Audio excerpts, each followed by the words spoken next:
So hello students, myself Ashutosh Thakur and आज हम जो है क्लास 10th पॉलिटिकल साइंस का जो थर्ड चैप्टर है that is gender, religion and caste. ठीक है, ये चैप्टर जो है आज हम पढ़ने वाले हैं। ठीक है, अब इस चैप्टर के अंदर जो है वो 3 इम्पॉर्टेंट डायमेंशंस हैं जिसको हम सोशल डिफरेंसेस जो है वो कहते हैं। ठीक है, which exist in our society. These differences exist in our society, that's why these are called as social differences. ठीक है, और ये जो पॉलिटिकल एक्सप्रेशन होता है सोशल डिफरेंसेस का, ये क्या होता है कि हम जो भी हमारे सोसाइटीज़ के अंदर जो डिफरेंसेस हैं, ठीक है, इसको जो है हम पॉलिटिकल जो है फॉर्म जब देते हैं तो ये क्वाइट जो है वो पॉसिबल होता है और कभी कभी जो है वो डिज़ायरेबल भी होता है। क्या है, किस चीज़ में, एक डेमोक्रेटिक सिस्टम के अंदर। ठीक है, और जो बेसिकली जो हमारे सोसाइटी के अंदर जो सोशल डिफरेंसेस होता है, ठीक है, ये किस फॉर्म में होता है, तो ये बेसिकली जो है ये विजिबल सोशल डिफरेंस या तो जेंडर के फॉर्म में होता है, या रिलीजन के फॉर्म में होता है, या फिर कास्ट के फॉर्म में होता है। ठीक है, और ये सारे जो हैं these are what, these are basically the social divisions. ठीक है, different form of social divisions as well as inequalities, social inequalities. ठीक है, यानी कि सोसाइटी के अंदर जो डिविजन्स हैं, सोसाइटी के अंदर जो इनइक्वालिटीज़ हैं, ये सारी चीज़ें जो है ये होती है based on gender, based on religion या बेस्ड ऑन कास्ट। ठीक है, अब किस तरीके से जो है ये social differences based on gender, social differences based on religion and social differences based on caste, इसको जो है इंडिया के अंदर जो है वो किस तरीके से पॉलिटिक्स के अंदर जो है इन सोशल डिफरेंसेस को जो है वो एक्सप्रेस किया जाता है, यही चीज़ें जो है ये हमें इस चैप्टर में पढ़ने को मिलेगा। तो सबसे पहले जो है हम पढ़ेंगे social difference which is based on gender. ठीक है, जेंडर के बेसिस पे जो भी हम सोशल डिफरेंसेस जो है वो देखते हैं, इसके बारे में जो है हम सबसे पहले पढ़ेंगे। फिर हम social difference based on religion, ठीक है, पढ़ेंगे। एंड देन हम एट लास्ट हम पढ़ेंगे social differences based on caste.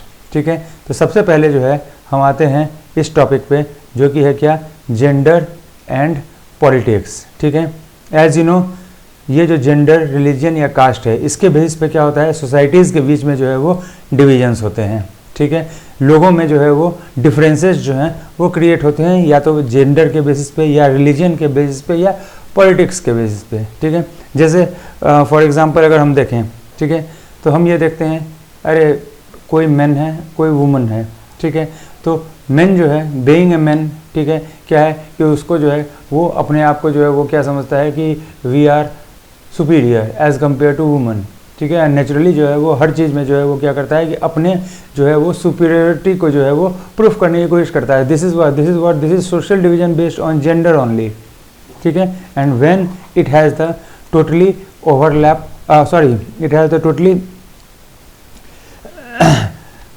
Political expression, then ये जो है सोशल डिफरेंस जो है ये पॉलिटिकल जो है वो डिफरेंसेस जो है धीरे धीरे बनने लगते हैं, एंड सोसाइटीज़ में इसका इफेक्ट जो है वो धीरे धीरे आने लगता है। ठीक है, let's see this gender and politics एक हायरार्कियल सोशल डिवीज़न है। ठीक है, जो कि हर जगह हमें देखने को मिलता है बेस्ड ऑन जेंडर। ठीक है, लेकिन इसको जो है पॉलिटिक्स के अंदर बहुत ही कम जो है इन चीज़ों को रिकॉग्नाइज किया जाता है, और ये बेसिकली पॉलिटिकल जो है ये डिवीजन जिनको नहीं माना जाता, ये जो हमारे सोसाइटीज़ की एक्सपेक्टेशंस है जो कि जनरेशन बाय जनरेशन चली आ रही है, हमेशा से ये चलती आ रही है कि हाँ मेल जो है, मेन आर द सुपीरियर, और वुमन जो है ये हमारे जो है ये एंशिएंट टाइम से ये चली आ रही है कि वुमन जो है वो बेसिकली घर के 4 दीवारी के अंदर ही वो सारा काम करेंगे। ठीक है, सब कुछ जो है उनको to look after the house, to look after the children, ये सारी एक्टिविटीज़ जो है वो वुमन के लिए होंगे, एंड मेन जो है वो घर के बाहर का सारा काम करेंगे। So what are these are called as stereotypes. ठीक है, तो ये सारी चीज़ें जो है जो सोशल जो है एक्सपेक्टेशन या स्टीरियोटाइप्स, इन पे जो है ये जेंडर जो है वो डिवीज़न बेसिकली क्या होता है कि ये इन चीज़ों पे बेस्ड होता है। पॉलिटिक्स में इन चीज़ों को रिकॉग्नाइज नहीं किया जाता है। तो अब बेसिकली जेंडर के बेस पे क्या सोशल डिवीज़न या सोशल डिफरेंसेस होते हैं, लेट्स सी अबाउट दिस। ठीक है, इसमें होता है सबसे पहले पब्लिक या प्राइवेट डिवीज़न। ठीक है, अब क्या होता है ये divisions? Most of the families, ठीक है, हम अपने फैमिलीज़ की भी यहाँ पे बात कर सकते हैं। अगर हम आज के डेट को छोड़ के हम अगर अपने एंसेस्टर्स की बात करें, उस केस में क्या होता है कि देयर इज ए सिस्टम, ठीक है, कि जितने भी वर्क हैं इनसाइड द होम, ठीक है, घर के अंदर का सारा काम या तो वुमन करेंगी या फिर जो है उनके द्वारा ऑर्गेनाइज किया जाएगा थ्रू डोमेस्टिक हेल्पर, जो बाई होते हैं या नौकर जो होते हैं घर में, वो इन कामों को करेंगे। ठीक है, और ये जो सिस्टम होता है, ठीक है, इसी चीज़ को हम क्या बोलते हैं? इसी चीज़ को हम बोलते हैं सेक्सुअल डिवीज़न ऑफ लेबर। ठीक है, कि सारा काम जो है घर की औरतें करेंगी या फिर उनके द्वारा जो ऑर्गेनाइज किए जो डोमेस्टिक हेल्पर्स हैं, यानी कि घर में जो बाई को काम कर रहे हैं या जो नौकर लोगों ने रखे हुए हैं, तो ये घर का सारा जो है वो काम करेंगी। This is called as sexual division of labour. ठीक है, अब ऐसा नहीं है, ठीक है, कि मेन जो है वो घर से रिलेटेड काम नहीं कर सकते, बट उनको सिंपली जो है ऐसा लगता है due to the ancient customs and traditions कि ये घर की देखभाल करना, घर की चीज़ों को पूरी ज़रूरतों को पूरी करना, ये सब जो है ये इनका काम है, ओनली एंड ओनली वुमन। ठीक है, ये ऐसा जो है वो क्या कहा जाता है, ऐसा माना जाता है। ठीक है, which is called as sexual division of labour. ठीक है, अगर यही जो घर के सारी चीज़ें हैं, ठीक है, इसको जो है अगर इन चीज़ों के लिए पैसे मिलने लगे, ठीक है, तो नेचुरली मेन जो है वो काम करेंगे। जैसे अगर हम जो है लॉन्ड्री में देखें तो ज़्यादातर जो है हमें मेल ही मिलेंगे काम करते हुए, कपड़े को जो है आयरन करते हुए, कपड़े को धोते हुए, वॉश करते हुए। ठीक है, ये हमें मेन मिलेंगे क्योंकि इस चीज़ के उन्हें पैसे मिलते हैं। तो अगर पैसे मिल रहे हैं, ऐसा समझा जाता था कि ये तो ये मेन करेंगे, अगर नहीं घर के अंदर यही सारे काम करने हैं तो ये वुमन करेंगे। ठीक है, लेकिन अगर हम जो है इसी का एग्जांपल देखें कि विलेजेज के अंदर जो है वो क्या होता है कि वुमेन जो है वो पानी लेती हैं, जाके पानी जो है लेती हैं, फ्यूल कलेक्ट करती हैं और खेतों में भी काम करती हैं। ठीक है, इसी तरीके से जो है ये मेन एंड वुमन ये सारा जो है रूरल एरियाज में ये सारे काम करते हुए हमें दिखते हैं। और अगर हम अर्बन एरियाज की बात करें, ठीक है, तो यहाँ पे जो पुअर वुमेन होते हैं, यानी कि जो गरीब औरतें होती है, वो बाई का काम करती है मिडिल क्लास फैमिलीज़ में या रिच फैमिलीज़ में। दूसरी तरफ जो मिडिल क्लास औरतें होती है वो ऑफिसेज में जो है वो काम करती हैं। ठीक है, ये अर्बन एरियाज़ में। ठीक है, और इसके अलावा जो है क्या होता है कि कुछ ऐसे काम जो कि नोटिसेबल होना चाहिए, ठीक है, और उन चीज़ों पे जो है ऑलमोस्ट इक्वल जो है वो वेटेज होना चाहिए मेन एंड वुमेन का, बट स्टिल जो है वो क्या होता है कि मेन जो है उनके वर्क को वैल्यू दिया जाता है और वुमेन जो वर्क करते हैं उनको ना तो वैल्यू दिया जाता है ना उस चीज़ को रिकॉग्नाइज किया जाता है। ठीक है, this is all due to old notion कि मेन सारा बाहर का काम करेंगे एंड वुमेन सारा अंदर का काम करेंगे। इससे क्या हो गया कि जो पब्लिक लाइफ है, पब्लिक लाइफ में जो है वुमेन जो है उनका रोल जो है वो धीरे धीरे क्या हो गया, ठीक है, फ्रॉम एंशियंट टाइम ओनली उनका रोल बहुत ही कम है। ठीक है, लेकिन एज यू नो कि वुमेन जो है, ठीक है, in different parts of the world वो क्या करेंगे, उन्होंने क्या किया, उन्होंने जो है वो ऑर्गेनाइज किया और इन चीज़ों के लिए जो है कि उन्हें इक्वल राइट्स जो हैं वो प्रोवाइडेड हों, इसके लिए जो है उन्होंने different parts of the world में जो है उन्होंने डिफरेंट मूवमेंट्स किए। ठीक है, और इन चीज़ों के लिए उन्होंने बहुत ज़्यादा प्रयास किया। ठीक है, बहुत सारे रेडिकल वुमेन मूवमेंट्स जो हैं उन्होंने इक्वालिटी पे जो है वो जोर दिया। ठीक है, चाहे वो उनकी पर्सनल लाइफ की बात हो, चाहे उनके फैमिली लाइफ की बात हो। ठीक है, और इसी में से एक इम्पॉर्टेंट जो है वो मूवमेंट था, ठीक है, जिसका नाम क्या दिया गया, जिसका नाम दिया गया अ फेमिनिस्ट मूवमेंट।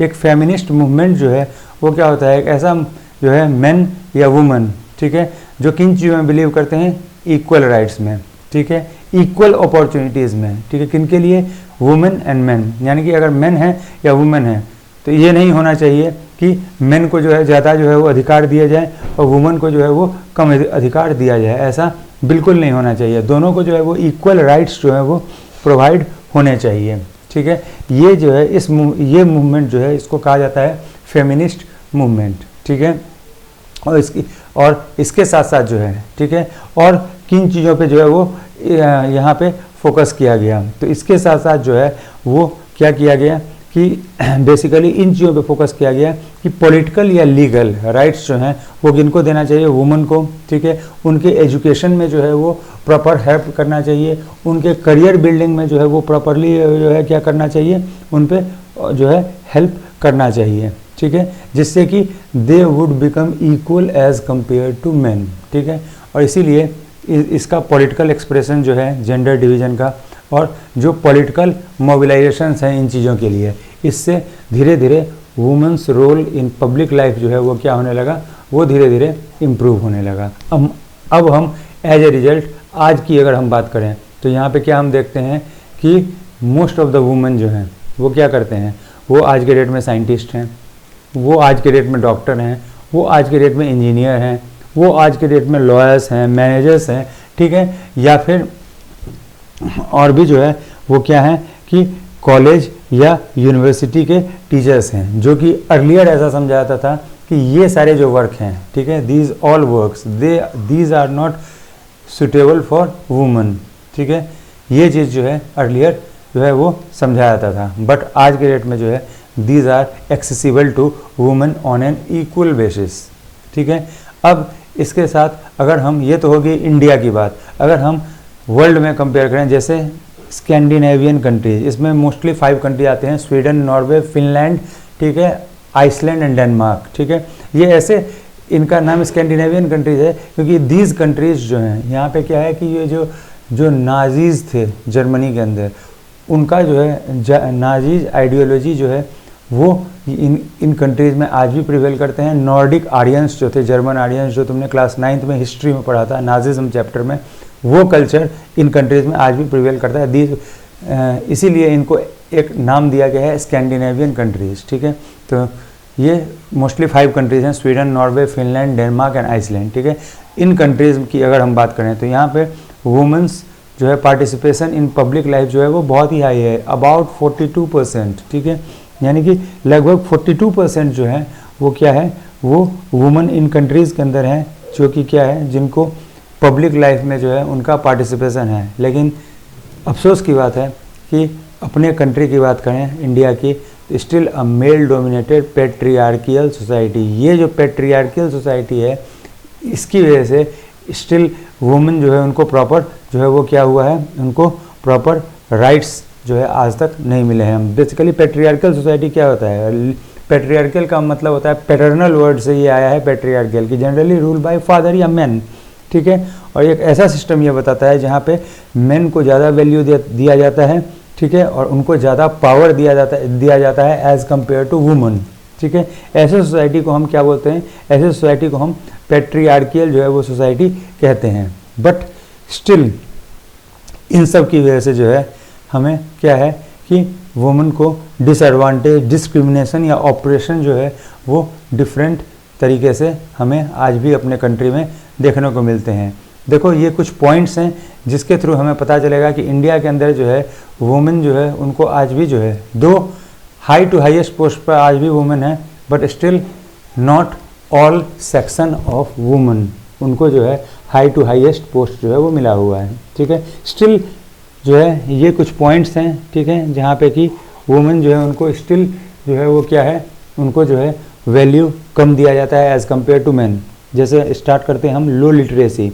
लिटरेसी जानते हो कि प्रोपोर्शन, क्लास 9th ज्योग्राफी में पढ़ चुके हो कि proportion of literate population in 7 और अबव एज ग्रुप, जो कि क्या होता है कि हु कैन रीड, राइट या अंडरस्टैंड या स्पीक एनी वन लैंग्वेज, ठीक है, कोई एक लैंग्वेज लिखना या बोलना, अगर 7 या उससे अधिक साल के लोग जो है बच्चे अगर कोई जानते हैं तो उसको जो हम लिटरेट बोल सकते हैं, ठीक है।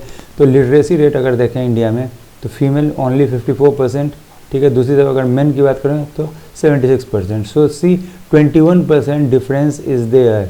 This is what, this is only due to patriarchal society, ठीक है।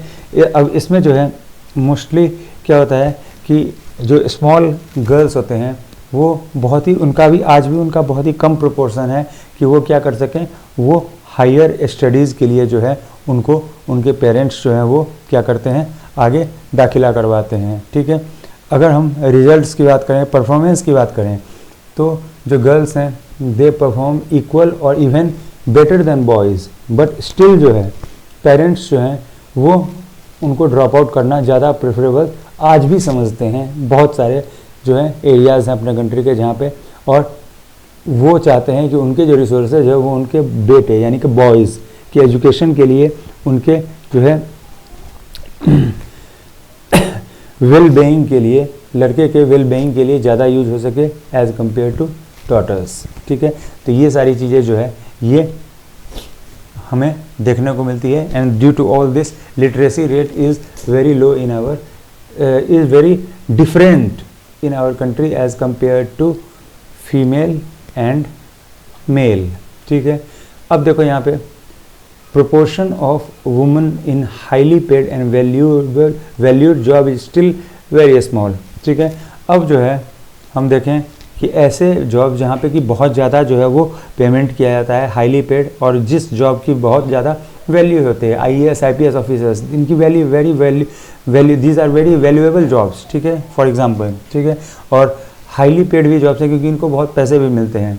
स्टिल यहाँ पे हम देखते हैं कि वुमेन जो है उनका जो है बहुत ही कम प्रोपोर्शन होता है as far as IAS and IPS is concern. बहुत ही कम हमें देखने को मिलते हैं कि कोई लड़की या कोई औरत जो है वो IAS या IPS ऑफिसर्स जो हैं वो हैं। ठीक है, अगर हम ऑन एन एवरेज देखें तो एक इंडियन वुमन जो है वो इंडियन मैन से 1 घंटा ज़्यादा जो है वो हर दिन काम करती है, बट स्टिल जो है उसके ज़्यादातर वर्क के लिए उनको न पे किया जाता है, न इसीलिए उसकी कोई वैल्यू होती है। ठीक है, अब एक एक्ट आया था 1976 में जिसका नाम था इक्वल रिन्यूमरेशन एक्ट 1976।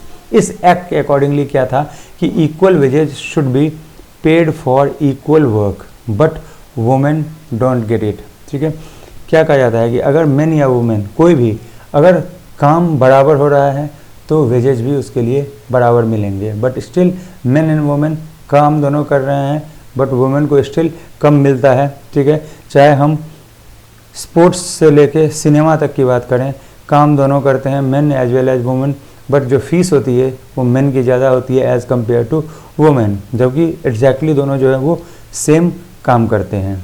ठीक है, इसके बाद इंडिया के अंदर जो है स्टिल ये समझा जाता है, आजकल ये माना जाता है कि लड़का लड़की एक समान, बट स्टिल ये सिर्फ कहने के लिए है।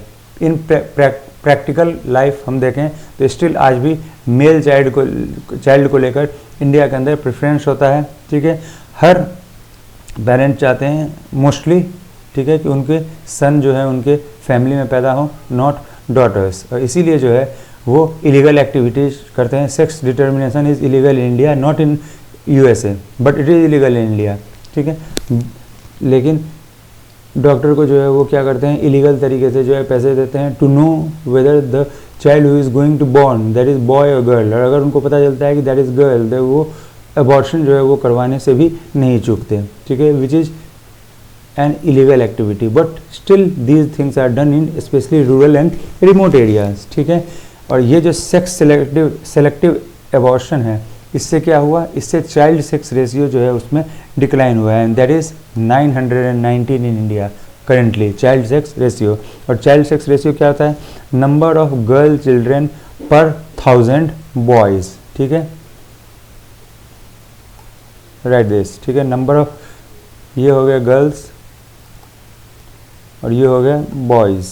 ठीक है, तो हर 1000 बॉयज़ में 919 गर्ल्स हैं। ठीक है, ये तो इंडिया की है, लेकिन अगर हम जो है कुछ स्टेट जैसे हरियाणा की बात करें, ठीक है, दिल्ली की बात करें, ठीक है, तो यहाँ पे जो है इट इज़ बिलो 850 और इवन लेस देन 800 ऑल्सो। ठीक है, besides all this discriminational aspects of women.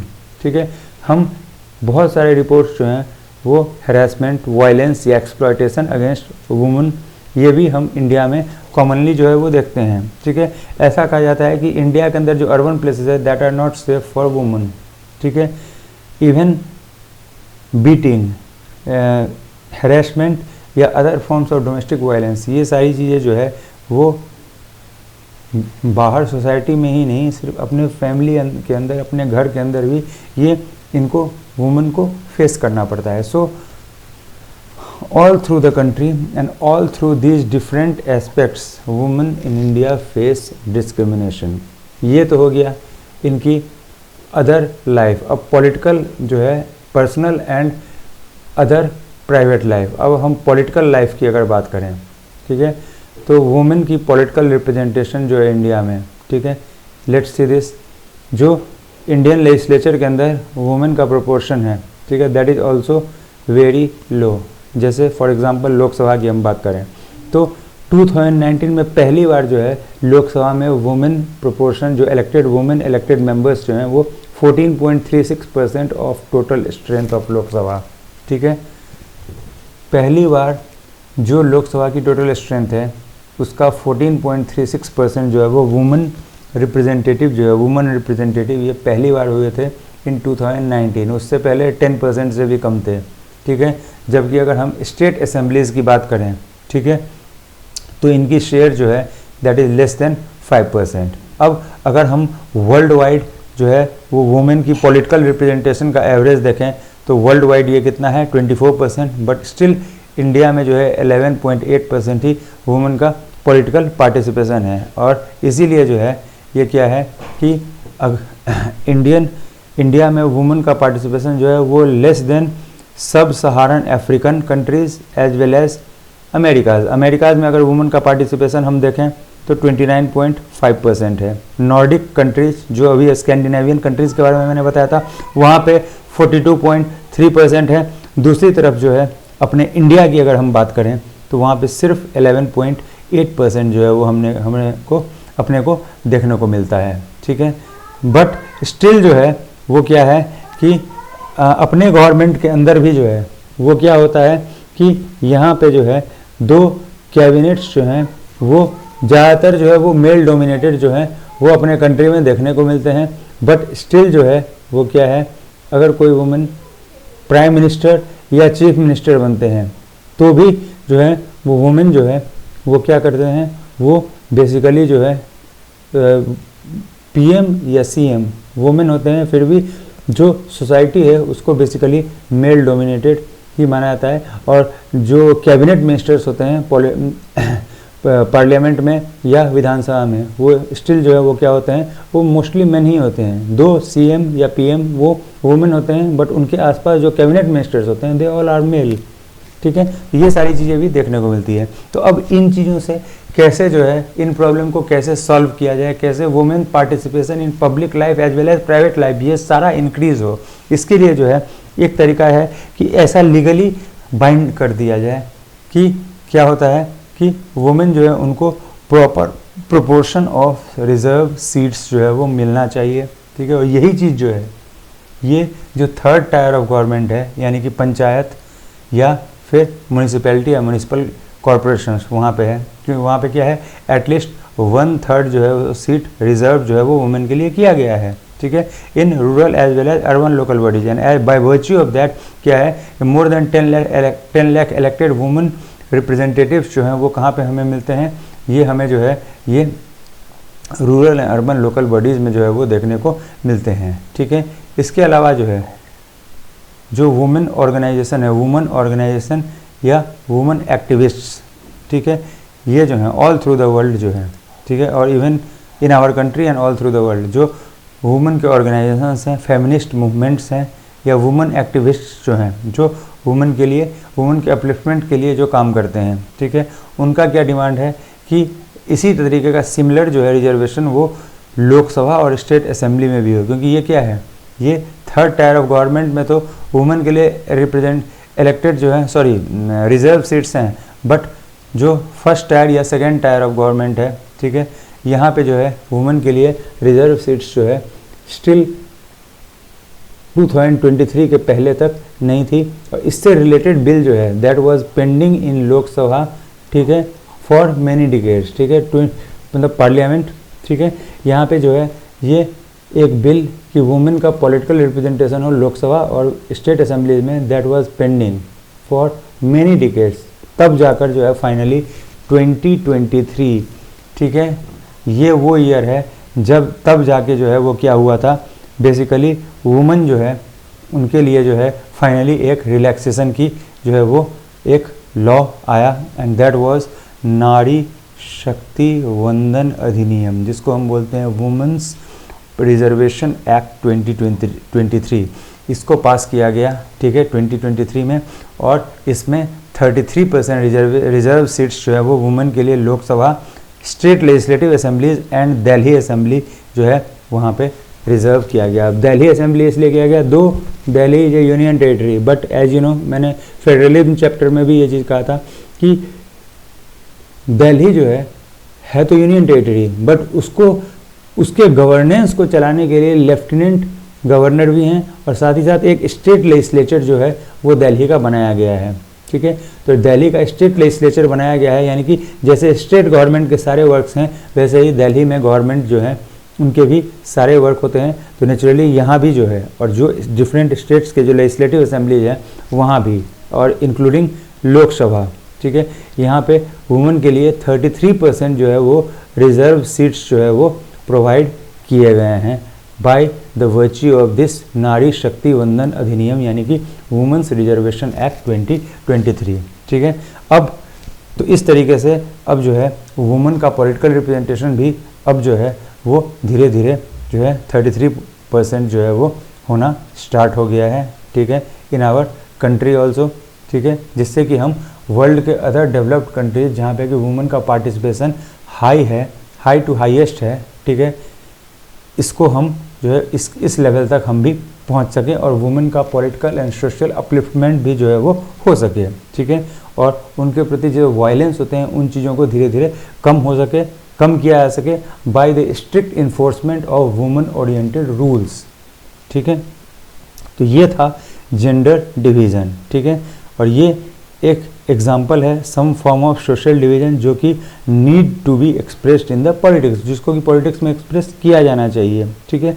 और इससे जो है हमें ये भी पता चलता है कि जो डिसएडवांटेज्ड ग्रुप्स हैं, जैसे जेंडर में डिसएडवांटेज्ड ग्रुप कौन से हैं जेंडर डिवीजन में, वुमन, ठीक है, तो उनको इससे क्या हुआ, इससे उनको फ़ायदा मिला, और उनका ये जो सोशल इशू था इसको पॉलिटिकल इशू जो है वो बनाया गया। नेचुरली उनके राइट्स जो हैं वो क्या किए गए, वो ज़्यादा से ज़्यादा डिराइव किए गए, ठीक है।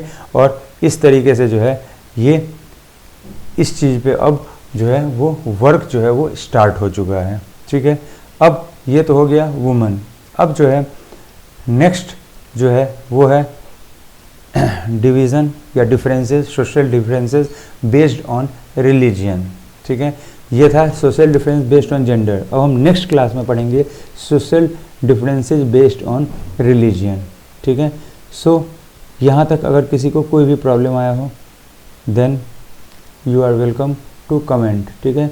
कुछ कोई भी डाउट हो या कोई भी चीज़ जो समझ में ना आया हो या फिर कुछ पूछना हो तो प्लीज़ डाउट में जो है अपने क्वेश्चंस जो हैं वो रेज करें। विदिन 24 to 48 आवर्स सारे उनके आंसर्स मिल जाएंगे। Till then bye bye everyone, you take good care of your self. I will be back soon.